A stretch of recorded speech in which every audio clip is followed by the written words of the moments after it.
Welcome to Lower the Bar with John and Joe. Remember to breathe. This is your Power Hour.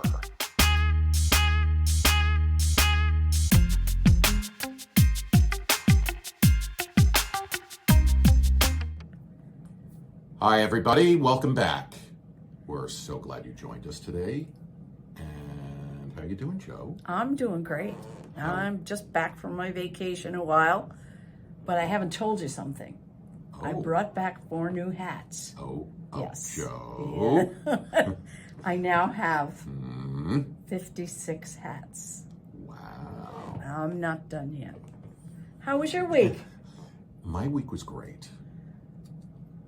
It took me a little while to come to terms with the dream I had in integrating. I talked about it in our last podcast, and this week has been transformative.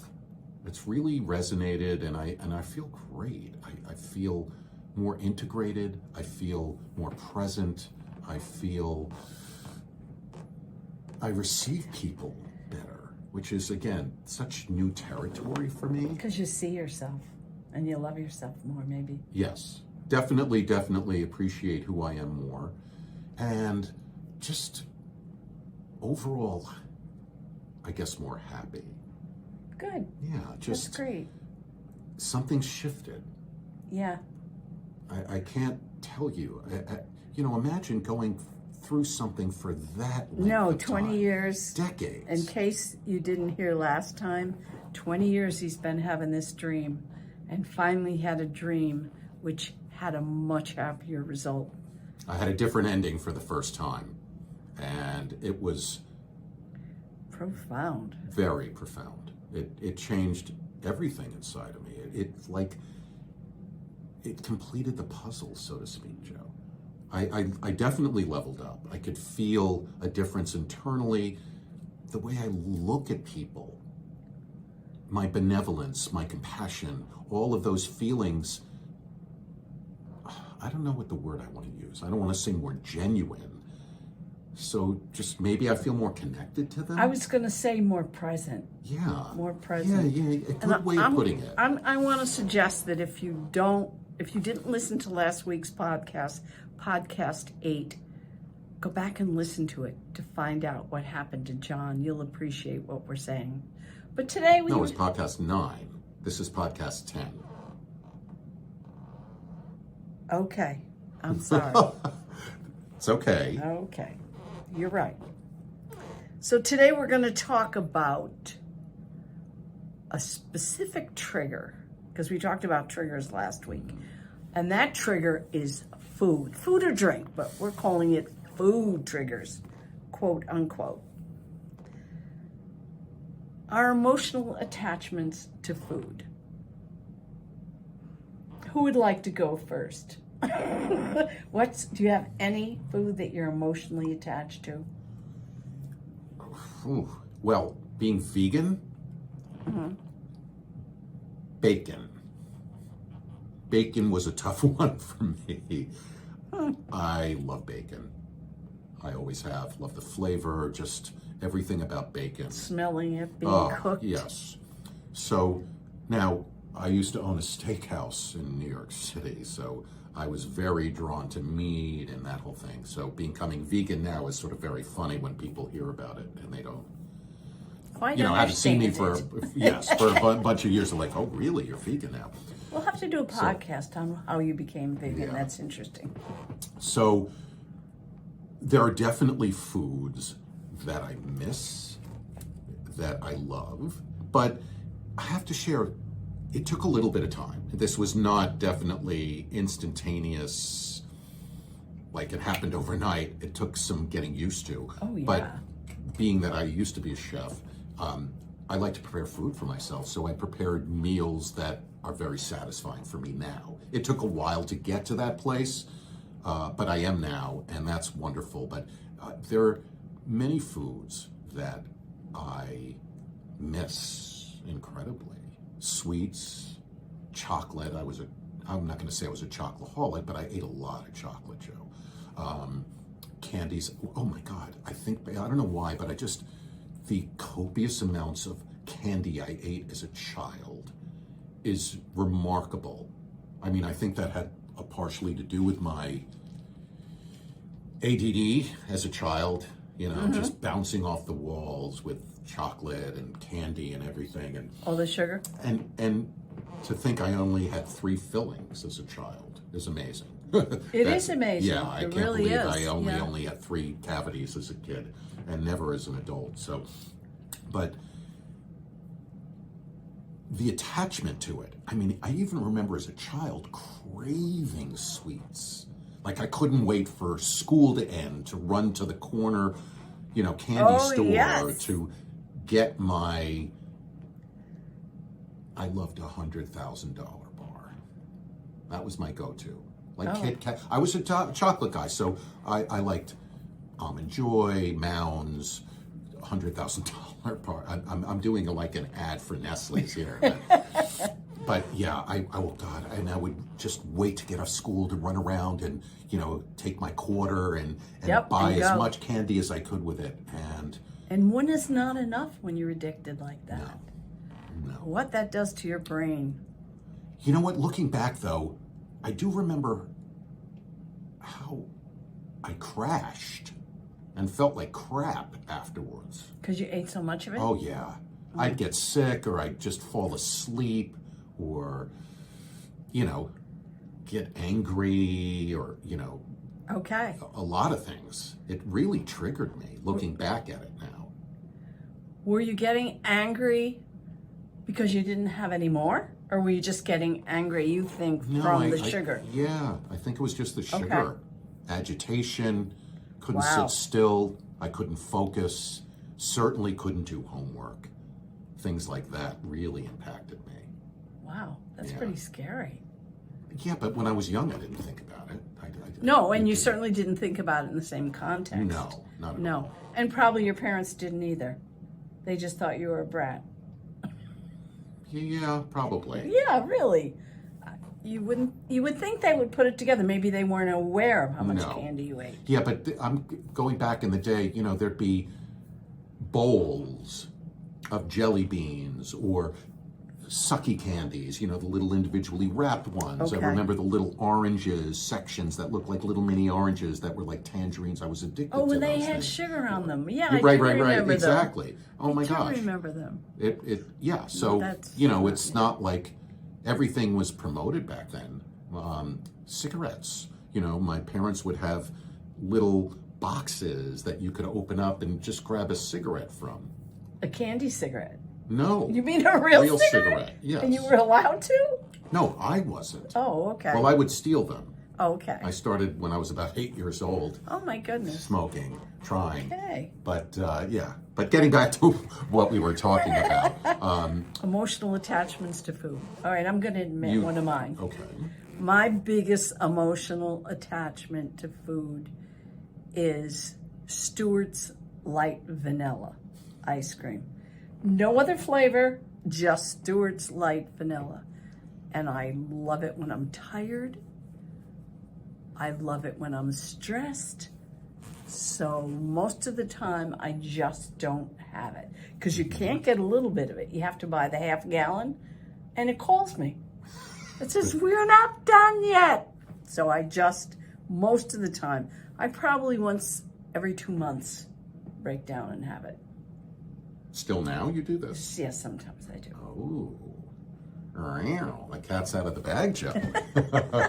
Okay, But- I did not know this about you. Yeah, because I don't do it very much. I used to do it probably once a week.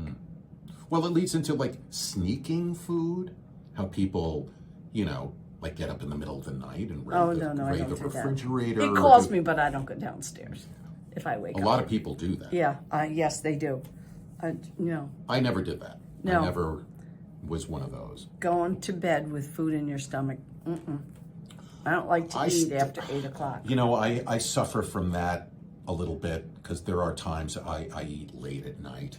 I try to stay away from heavy food. If I eat at night, I do fruit. Yes, does it break down to sugar, but at the same time, it processes pretty quickly to the body, as opposed to like eating a candy bar No, it's or much better. a piece You know of why it's cake or much better? donut, something like that at nighttime. That is very different. I'll tell you why it's much better. Processed, right? No, why it's much better to eat the fruit.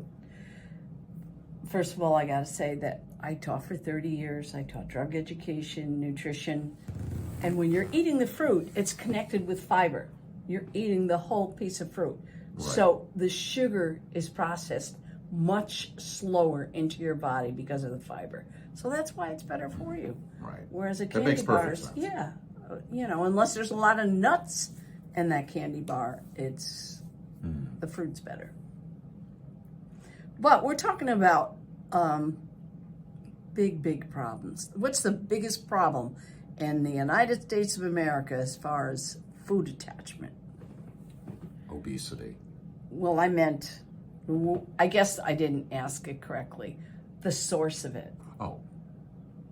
Well, fast food Yes, is fast definitely food. Oh my I know. God, it's so disgusting, I think. Doesn't mean it doesn't taste good, but it isn't good for you. right. I used to eat a lot of fast food because I was in my car going from client to client, and it's convenience. That's basically what it is. But you know what helped a lot? Focusing and paying attention to making snacks for myself.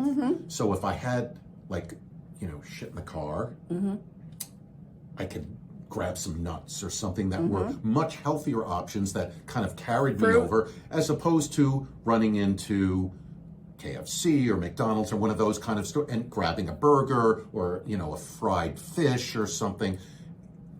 And I have to tell you though, I would always feel like crap afterwards. Isn't that the truth? It might have satisfied Satisfied something. you maybe momentarily, and then all of a sudden, A half hour within, later. yes. I could eat, I could eat a burger and make it at home, and I don't feel the same way that I do if I 'Cause had you're like eating a it- burger it's- out at a fast food place. Because it's different. Yes. It's not Well, the same healthy stuff you have at home for most people anyway. Right. And the impact of even the packaging that they're carried in, the plastics, all of that, those nanoplastics are transferred onto the protein, the bread, the vegetables, whatever it Because is it all you're comes consuming. in plastic? Yes. In I fast suppose it would food, have there's a to. lot of Because individual, yeah. yes, because when they're on the line and they're working, Yeah, it's much yeah. easier and less contamination. It's easier Mm-hmm. to have everything separate than being exposed in a large container. So we ingest all of that. Yeah, well, it doesn't taste good. And then on top of that, you put ketchup. Well, I don't. I never liked ketchup, but my husband loves ketchup. I love ketchup. So does my husband. And when I found out the day I read it, I had no idea the amount of sugar. But The you can now added buy it with sugars. stevia. Yeah, they're definitely better ways, but Yes. I had not a clue of how much sugar is in it. Well, that keeps you eating. But it's also in the fast food. They have ingredients in there that make you want, oh, I think I'll get two this time. Or I'll go back later. That was so delicious. They put things in it to make you do that. Yeah, you almost think that they do it purposely. Oh, well, I've read that they to- do. Yeah. I don't, I certainly don't know that for a fact, but I've read that they do. That's how they keep you addicted to it. And they can say it's 300 calories, but most of the time, by the time you add the fries and the ketchup, it winds up being 600 calories. Right. And you can only burn 500 at one time unless you're working out.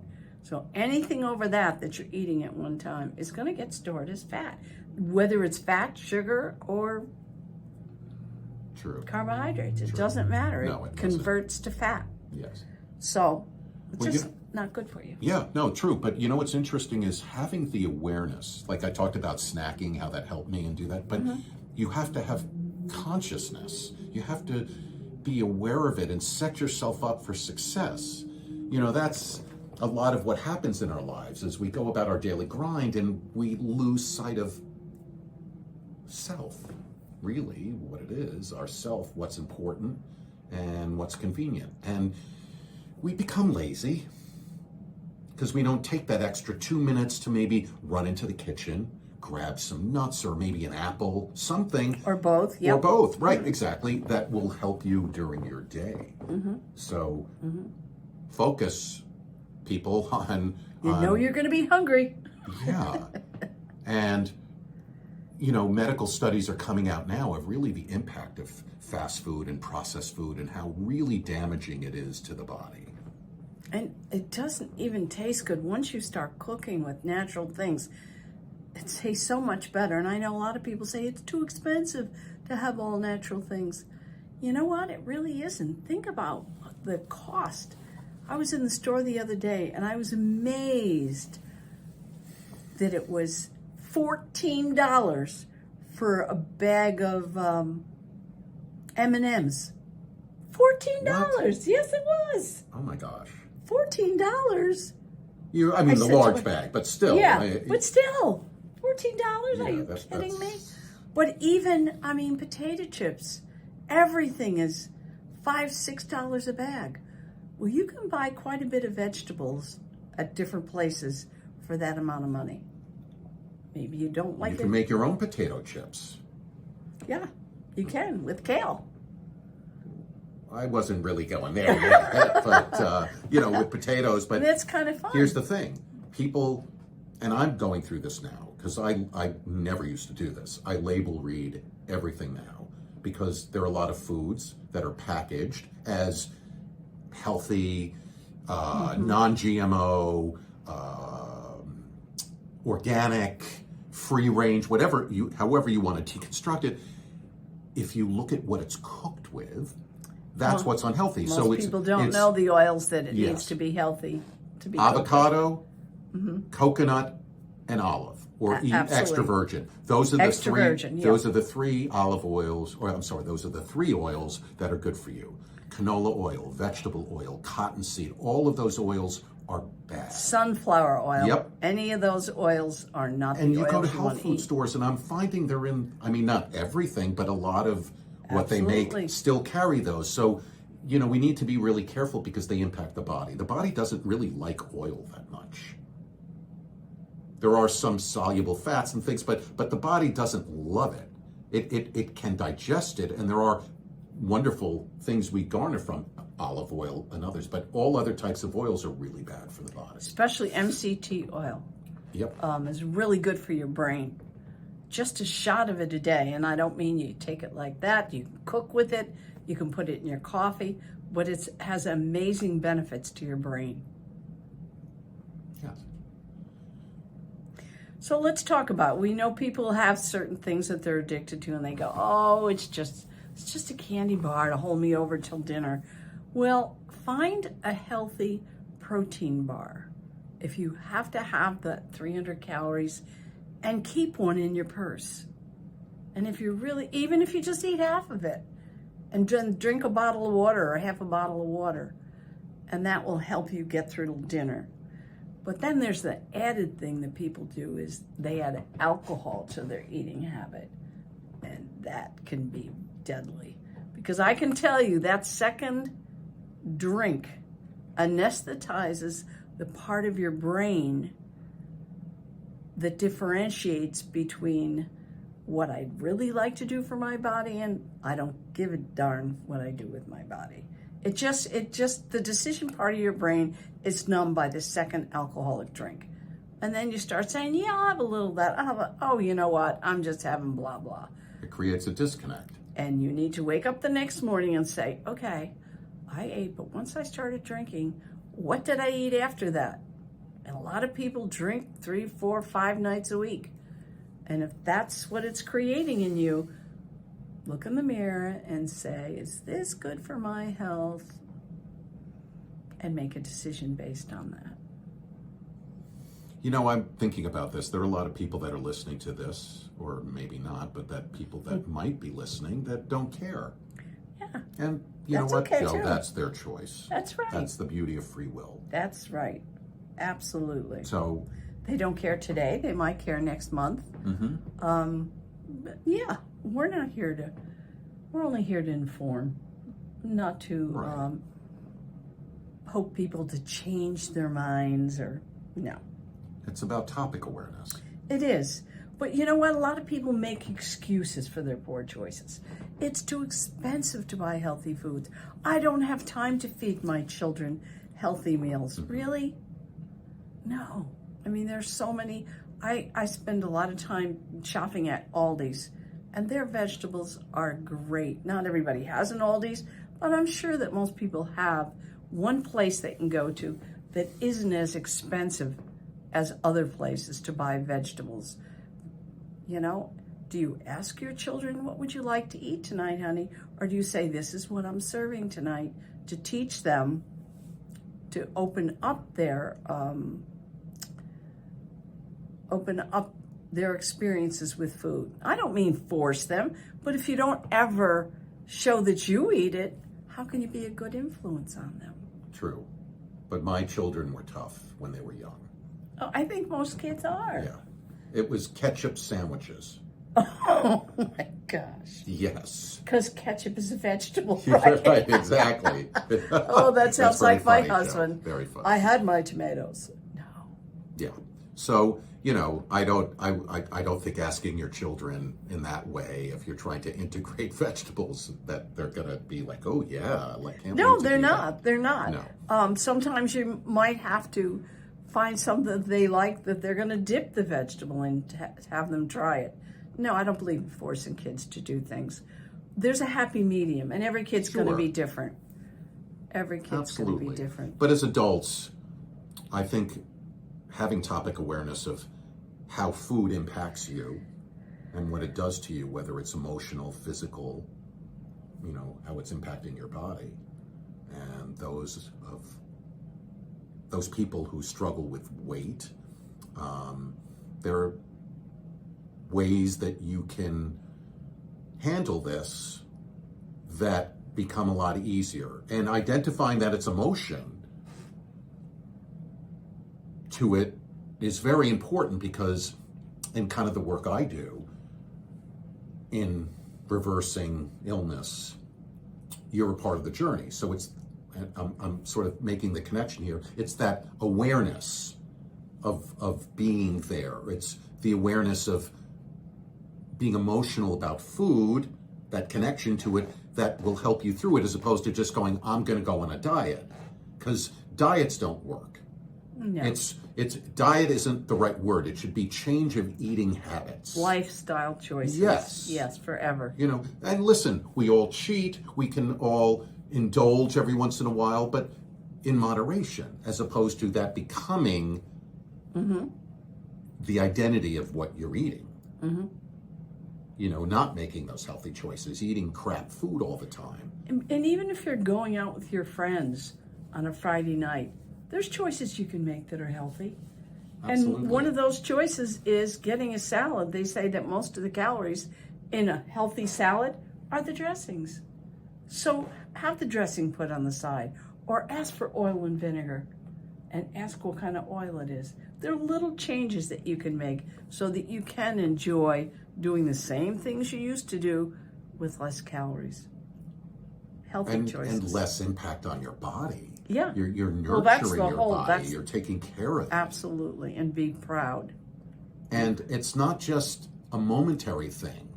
You know, I want our listeners to understand this impacts you later on in life, whether it's liver disease, cancer, you know, however it manifests.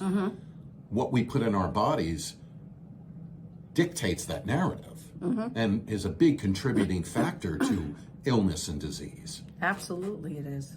And the emotionality attached to that narrative as well is also really impactful. That's why I'm talking about it, that people just go, oh, well, I'm overweight, I'm just going to lose weight. No, I think it's important to identify why, where it comes from, why you eat the way you do. Now, don't get me wrong, Joe. There's a lot that is hereditary, that just is carried in the gene expression. But the fact that you understand that it's not just a change of eating habits, but it's doing inner work. It's connecting to that, why you're feeding yourself, what you're feeding yourself. And coming to the realization that whatever you're doing that you choose not to do, but you're still doing it, is just making yourself feel good momentarily to overcome some kind of emotion that you're feeling. But as soon as you're done, you very often think, oh God, why did I do that? True, that happens. And we just, when Not we all go, the time, but it does. yeah, when we go to that space, we just need forgiveness Yeah. of ourselves. You know, when this happens, we give away our power. When we lose control, like you said, we drink, there are many mitigating factors to the disconnect. But when we come to this space, we just need to be okay and just be patient with ourselves and accept. And I'll do better the next time. Exactly. Absolutely. Remember, in the same narrative of every moment in life is a new opportunity. Mm-hmm. So you could have just eaten the worst possible thing for yourself, and then the next minute decide, I'm going to change that. It's that simple. Mm-hmm. I can remember once when I was in nursing school, coming home from the evening shift, and it was like 12 o'clock, and one of my roommates was sitting in the kitchen, and she had just eaten a whole row of Oreos. The whole roll. And she said, oh my God, I'm going to be sick. I said, why? She says, I just ate that whole row. I said, why? Because so-and-so didn't call me tonight. I said, did that make him call you? I mean, I just didn't think like that. And she said, no, but it just made me feel better for the moment. But now I think I'm going to be sick. Yeah. Well, And I go, what? That's such a metaphor for our life, Joe. It's not just It food. is. It's how It's a temporary. we don't hold space for ourselves. We don't realize in those moments we're impulsive and we're reactionary. We don't step outside the circle to look at ourselves and go, what WTF? Yeah. What am I doing to me? What's And why going am on I here? doing it? Do I deserve it because he didn't call? Well, that's and then, that's exactly the point here. Why are you hurting you because someone else dropped the ball? Yeah. So, getting back to everything that happens to us is only about us. Yeah. That's the part of it you have to look at. Yes. Absolutely. And then you don't have to beat yourself up or eat Right. an entire row of Oreo cookies. And no dinner. It sounds like fun, but Oh. you're going to pay for it later. Yeah. Yeah. No. Yeah. Yeah. So, So I want to talk a little bit about this book. Now, we know that the number one problem in people's diet is the addiction to sugar. And we showed this last week. The Sugar Brain Fix by Dr. Mike Dow. He has a couple of books. Another one's about brain fog and how to reduce it. He's a really, really great writer. So if you're interested in reading about how to fix your sugar addiction, look at his book. I got it on Amazon, and it's fantastic. It really will help you. It's a 28-day plan to quit your cravings for sugar. Do you have to give it up completely? Well, you're not going to probably be able to because it's in fruit, but that's with fiber. It's the sugar, like frostings. It's usually the sugar in desserts and sodas. Those are the top two things. Some people who give up drinking regular soda drop all the weight they want in a couple of months. It's amazing. My brother used to drink 2 liters of a sugary soda, I don't even remember the name of it, every single day. oh, God. Can you imagine? No. Well, unfortunately, he died with sugar diabetes. Well, that's no surprise. No, and you said Anyone. some people say, I don't care. And I was with him when he passed. And he said to the doctor, what? You're going to put me on kidney dialysis? No, you're not. I'm done. Get me my 2 bottles of whatever it was he drank, Gatorade or something. I'm good. And he passed within 4 hours. Seriously. What? Yes, he did. Oh my But you gosh, know what? Joe. That's just what he wanted. He No, I get that, but how profound. Yeah. You I know what, I never told you that, did no, I? you didn't. But you know what, though? That really speaks to free will. Absolutely. And as tragic as it was, how beautiful for him That's that right. he could That's make why- that choice. Yep. And he was okay. It sounded like he was okay. He with was it. okay with it. He said, I'm not living like that, because he lived life to the fullest. And I think that really speaks to what we're doing. Like, people can listen to us. They don't have to hear us. They can hear us. It doesn't really matter, because it's only ever about free will Yep. and the choices we make. We're just here to offer the information to our listeners, but truly, you can lead a horse to water. That's you right. can, and I tell people too. Well, I can lift the straw up. but you can't make them swallow. No, you absolutely can not. waterboard them, but that's a whole nother. But you get my point. So, Yes. wow, yeah, I don't think you ever told me that No. story. That's amazing. No, I remember that good very for well. him, though. Yes, That- and it was Because you know what, though? much easier to. Something's just hitting me. He innately knew that he was at the end, because I think he would have suffered more with all the damage that was created. Because if he only died 4 hours later, He was already Yes. very close. Yes, He had yes. been So- sick so- for about 8 months. so, again, I think we all need to understand that the choices we make are how our life is going to turn out. So what we choose today, we don't really think about tomorrow or a year from now, what that impact will have. And I think we need to begin to understand that and integrate that a little more in our Yes, daily life. just become aware That everything what we- you do has a response. Yes. That's all. And that it might not impact us today, but in the future, it does. And if you have children, what kind of impact is that going to have if you're not here for your little kids? Of course. Well, those are all kinds of awarenesses that motivate people to maybe Yeah. change. But that being said, it really has to come from within. Because you can't Absolutely. make anybody change. So, No. well, Joe, Oh, another great show. Yes. Really so grateful and happy to be here with you, to share with our listeners, and to do this experience with you. thank you. I feel the same way. Yeah. Love you very much. I love you and too. so happy again to bring these messages to our listeners. Yeah, that's it. So, Okay, we'll see you next time. We may have a surprise guest. yes, time. we're going to, in the future, have people come on the show, other practitioners, Reiki masters, other people that have awareness that can help you navigate your life. So again, thank you so much again for joining us, and have a great week. Say your mantra, Yes, set the intention, and have a wonderful week. wonderful week.